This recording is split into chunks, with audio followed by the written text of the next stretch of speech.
compañeros, mi nombre es Diego Hernández Ramos y junto a mi compañera Gómez Nava, Norma Itzel del taller de diseño urbano estaremos hablando sobre el tema de usos de suelo.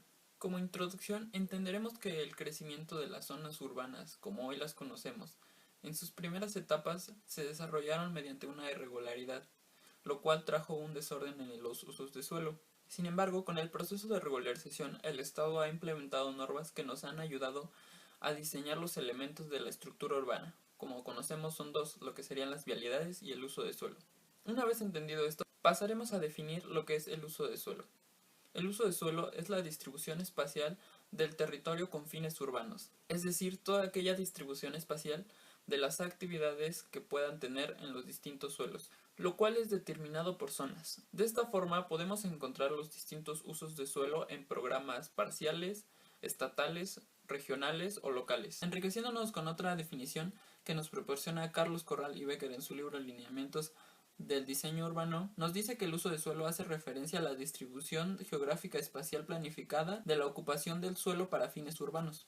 Ahora hablaremos de cómo se distribuyen. Como tal, no encontraremos una forma o una guía exacta de cómo serán las distribuciones de los usos de suelos, sino que la dosificación de áreas dependerá de las actividades y necesidades de la población, tomando en cuenta características como socioculturales, económicas, normativas y de densidad. De esta forma podemos clasificar los usos de suelo de acuerdo a su accesibilidad, teniendo zonas públicas, semipúblicas y privadas. Hablando de las áreas privadas, serán las áreas en las que únicamente pueda acceder el propietario, teniendo como ejemplo las zonas habitacionales multifamiliares, unifamiliares o colectivas, la industria y el comercio. En cuanto a las áreas semipúblicas, son las que no solo tiene acceso el propietario, sino que dependiendo de sus actividades puede verse involucrado otro tipo de población externa pero con un control de ingreso, teniendo como zonas hospitalarias o de educación. Por último, teniendo las áreas públicas, son aquellas en las que cualquier persona puede acceder, teniendo por ejemplo terminales de transporte, seguridad, vialidades o parques. Otra forma de clasificar los usos de suelo será de acuerdo a su propiedad, teniendo pública, privada y ejidal. Dentro de esta clasificación, las áreas públicas corresponderán a todos los espacios que no pertenezcan a un particular. Como ya decíamos, serán de uso comunitario. Por el contrario, tenemos la propiedad privada, la cual, a diferencia de la pública, será que ésta sí tendrá un propietario particular, mientras que en la ejidal serán todos los terrenos o suelos que serán propiedad del Estado o de los municipios. De esta forma, y habiendo entendido las clasificaciones principales, pasaremos a que también este concepto de uso de suelo será usado para los fines o la distribución de los usos de suelo urbanos, donde se desarrollarán actividades específicas, teniendo distintos usos de suelo, como habitacional, civil comercial, industrial, administrativo, recreativo, etc. Todas estas áreas que ya platicamos son las que conforman una comunidad. Sin embargo, ninguna será igual entre otra, ya que cada una tiene necesidades y actividades diferentes, por lo cual no existe una receta o una guía oficial en la cual nos marque estrictamente cuál será la distribución de estos usos de suelo. Otro factor que define el uso del suelo son los principios de calidad, los cuales se definen como principio de integración o separación y principio de distancia. El principio de integración o separación establece los usos de actividades que son o no compatibles, es decir, actividades que se puedan o no realizar en un determinado lugar. Un ejemplo de esto es tomando como base el uso habitacional, en el que podemos decir que es compatible con zonas verdes, centros deportivos, servicios de salud, entre otros. Se puede decir que no son compatibles con industrias pesadas o contaminantes, centros de negocios, terminales de transporte, etc. El principio de distancia establece la proximidad o lejanía entre las zonas o usos. Densidad habitacional.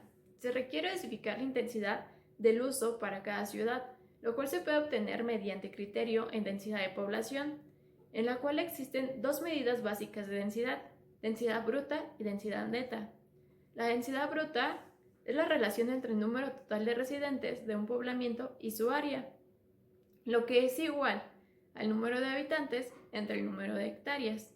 Densidad neta expresa la relación del número de residentes entre el área del uso del suelo, exclusivamente habitacional, lo que es igual al número de habitantes entre área habitacional. Intensidad de uso de suelo. La intensidad de uso de suelo es la relación existente entre la superficie construida total de un predio y su propia superficie. Coeficiente de ocupación del suelo. Es la relación de la superficie ocupada en planta con total de la superficie del terreno, la cual sirve para determinar el área libre y el área ocupada, la cual es igual a la superficie ocupada por construcción entre la superficie total del terreno.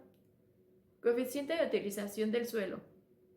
Es la relación entre la superficie total de construcción en planta y alzado de un terreno y la superficie total del mismo, la cual nos ayuda a determinar el volumen de construcción permitido, el cual es igual al volumen de construcción total sobre la superficie del terreno. Nomenclatura.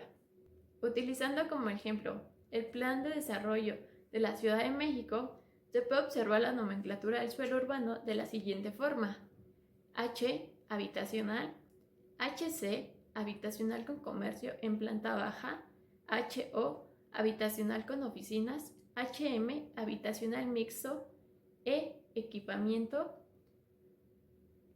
I, industria; AV, áreas verdes; EA, espacio abierto; CB, centro de barrio; PPDU, programa parcial de desarrollo urbano. Para explicar un poco más la nomenclatura de cómo se lee, se tiene el siguiente ejemplo. H es el uso del suelo, 3 es el número de niveles, 50 es el porcentaje de área libre y B es la densidad. Como ejemplo, se utilizará el Plan Municipal de Tultitlán.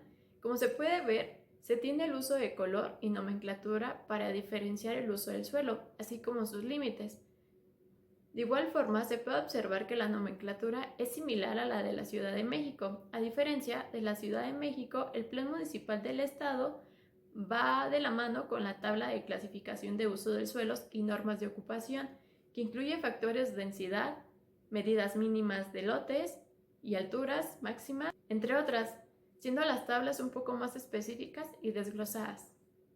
Eso fue todo de nuestra parte y espero haya sido comprensible para ustedes. Gracias.